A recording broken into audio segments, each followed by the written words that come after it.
Buenos días, mi estimada. Soy estudiante de la Universidad Estatal del Carchi y estamos rescatando la oralidad. Entonces, a través de la oralidad vamos a empezar a relatar cómo fue la creación de este barrio. Usted, como hija de una persona que fue dirigente de este barrio, me gustaría que me ayude con la entrevista. Yo ya tengo la entrevista anterior de su papá, entonces le voy a editar y usted para que me ayude complementando todo ese tema, por favor. Muy buenos días, mi nombre es Alexandra Jaya. Prácticamente yo llegué a este barrio al momento de cumplir mis 19 años. Cuando llegué a este barrio era un barrio en el cual existía un río, una quebrada, había mucha basura, teníamos el problema de los animales, de las ratas, había un bosque grande, frondoso. En el interior de la quebrada se podían encontrar taxos, moras, címbalos, zambos. Y yo recuerdo que cuando de niña venía a visitar acá a mis abuelitos, el río era un agua cristalina. Sabíamos ir con mis primos a coger unos pescaditos que ellos decían las preñadillas. La gente del sector sabía bajar a lavar en la parte del río, habían sus piedras y ahí sabían lavar las vecinas de aquí del sector. Posteriormente a eso, retomando cuando yo vine ya a vivir acá, lamentablemente las aguas del río ya eran turbias, eran negras, ya no habían los pescaditos, pero sí habían todavía los taxos, el sambo, las moras y los químbalos. Ahí es cuando mi papi es dirigente de aquí del barrio. Él nos motiva pues a nosotros como jóvenes, como juventud que éramos, para trabajar en conjunto. Pues la verdad, veníamos de un lugar totalmente diferente en donde teníamos muchas comodidades para poder vivir, y el hecho de venir a vivir acá prácticamente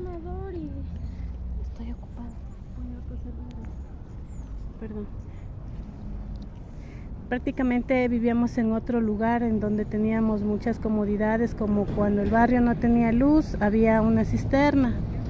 Cuando el barrio no tenía agua, había una cisterna.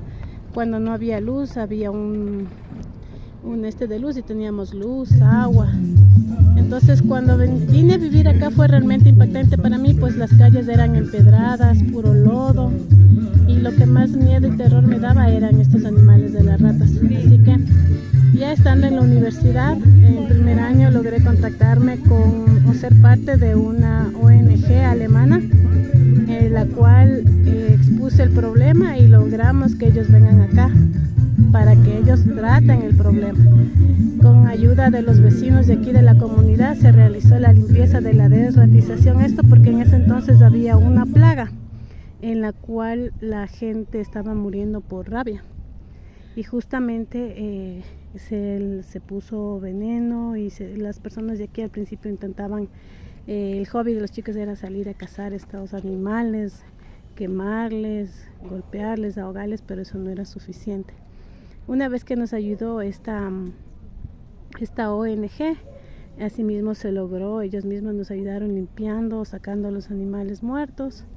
Y desde ese momento se decidió trabajar con todos los vecinos en conjunto y con la familia Jaya, la familia Pachacama, la familia Criollo, que eran los vecinos que más vivían aquí, numerosos se podría decir, quienes salíamos a mingas para limpiar y para ver. Teníamos un fuerte problema cuando era el invierno. En el invierno el río crecía, pues aquí hay el río Grande, que es uno de los afluentes del río Machángara. Cuando este crecía se iba llevando iba comiendo la tierra de la calle. Entonces teníamos miedo, temor de que al estar frente del río prácticamente se vayan a ir nuestras casas. Y fue así que después de unos 3-4 años de nosotros vivir aquí, el río creció tanto que se iba llevando las casas que estaban construyendo en la parte más acá abajo de Solanda. En ese momento intervino el municipio de Quito. Salieron las tomas, vinieron recién a ver porque se veía ya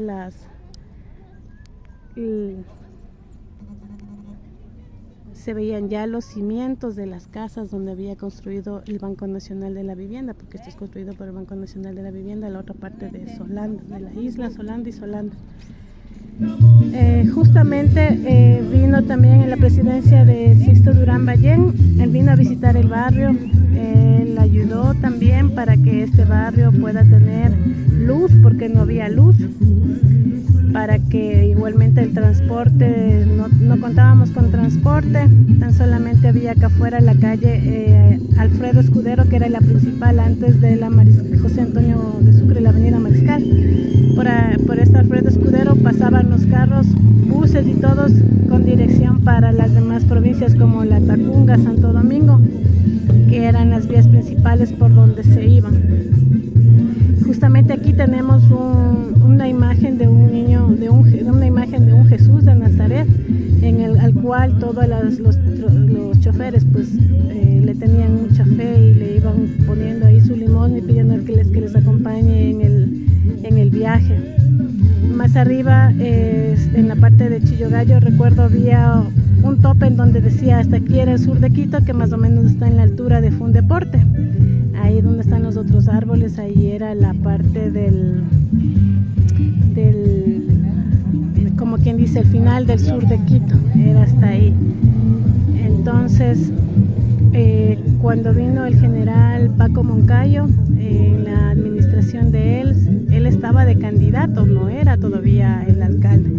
Se le invitó, se le llevó, se le hizo bajar, recuerdo la quebrada, con mi persona bajamos, él pudo palpar, inclusive se ensució los pies del popó de la vaca, se limpió. Entonces él en ese momento acordamos que si es que él llegaba a ser presidente, él nos iba a dar una solución digna en lo que respecta al río, más que todo porque el río era un botadero de basura, el río seguía manteniendo esta parte por más que ya se botó las ratas, pero habían quedado algunas, y cuando crecía el río corría el riesgo de que las viviendas que están al frente del río se puedan ir. Y efectivamente así fue. Cuando el general Paco Moncayo ganó la alcaldía de Quito, él cumplió con su palabra. Nosotros realizamos un oficio que él ese día, cuando era candidato, dejó firmando, y cuando ya fue alcalde de Quito, él cumplió su palabra. Ahora con el trabajo de él hizo un contenedor. El río está encauzado, viene desde la Mariscal Sucre, pasa por la parte de aquí abajo y conecta hasta la parte de la Javí y la Cardenal de la Torre. Hasta ahí se encauzó el río. Para eso los moradores del sector igual colaboraron con las personas del municipio, ayudaron a salir en mingas, la comidita que se les brindaba, la información, ya que aquí en este sector de Solanda y de la isla, prácticamente en donde nosotros estamos en el sector número 5, hay muchos ojos de agua, hay vertientes de agua que son puros y que todavía se mantienen, que todavía están, y algunos de ellos fueron encauzados directamente con el río, pero hay unos 3 que no han sido encauzados, y por eso cuando hay la lluvia en la partecita de abajo, antes de llegar a la Alfredo Escudero, el agua comienza a brotar y sale por ahí natural. Ahí todavía hay la casa donde era el único lugar donde que tenía agua caliente. Ahí abajito donde está esa camioneta, esa buseta blanca ahí eran los baños de agua caliente, donde la gente sabía venir de todos los lugares a bañarse acá, y de ahí sale la vertiente. Se calentaba el agua con leña y ahí utilizaban. Ya poco a poco con la tecnología la gente ya fue adquiriendo en sus casas, las viviendas, las duchas eléctricas, y por eso se ha ido perdiendo ya prácticamente esta ducha de agua caliente, estos baños, ese servicio que daba aquí el barrio, porque venían gentes de Santa Bárbara, de Santa Rita, de Chillogallo, de acá de La Mena, de La Gatazo, venían a utilizar los baños que salían aquí de agua caliente, donde estaban los vecinos. El vecino. Ya, una preguntita, ¿cuántos años tiene este barrio de fundación? Este barrio aproximadamente, la verdad, cuando el barrio en sí inició, o sea, ya le digo, son de parte de, ya tiene muchos años, la verdad no sé cuántos años tenga. Yo tengo 49 años, de los 49 años yo nací aquí, viví hasta los 3 años, me fui y regresé a los 18 años como abuelitos son oriundos de aquí, de este barrio, porque mi abuelito era mayordomo de la hacienda de Solanda y mi abuelita era comadrona de aquí del sector, es decir, muchos niños nacieron a manos de mi abuelita de aquí de Chillogallo, de Santa Bárbara, de Santa Rita, de Lagatazo. Entonces, específicamente decirle cuántos años exactos tiene, no sé, porque antes del barrio no se llamaba Río Grande, el barrio se llamaba San José. Este barrio se llamaba San José y yo salía de madrina, me acuerdo cuando tenía unos 3, 4, 5 años, salía de madrina cuando hacían los deportes, representando al barrio San José. Y ya cuando fui más grandecita igual representé al barrio de aquí del Río Grande, porque así se llamó. Y actualmente ya no le conocen con el nombre del barrio del Río Grande, sino más bien que el parque ha tomado el parque lineal del Río Grande, es como ahora se llama. Nosotros ahora pertenecemos a la parte de lo que nos dicen ahora Solanda, la isla, el sector número 6, como nos han reubicado actualmente el municipio de Quito.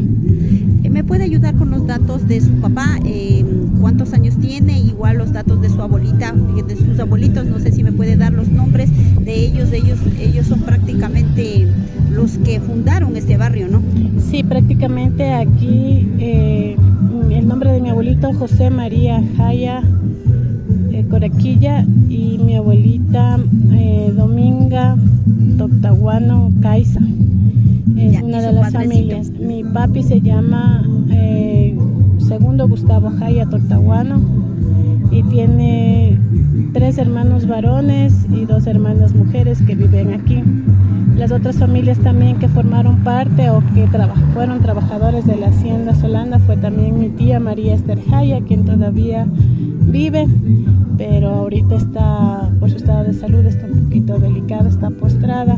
La vecina de aquí, doña Elisa, el vecino Muso, los vecinos de la parte de acá abajo también ya se han ido falleciendo. El vecino Verdejo, por ejemplo, ya hace 2 años atrás falleció, pero eran las personas que ellos eran los que trabajaban, o sea, eran los que lograron comprar las tierras cuando ellos eran partes o eran trabajadores de la hacienda de Solanda.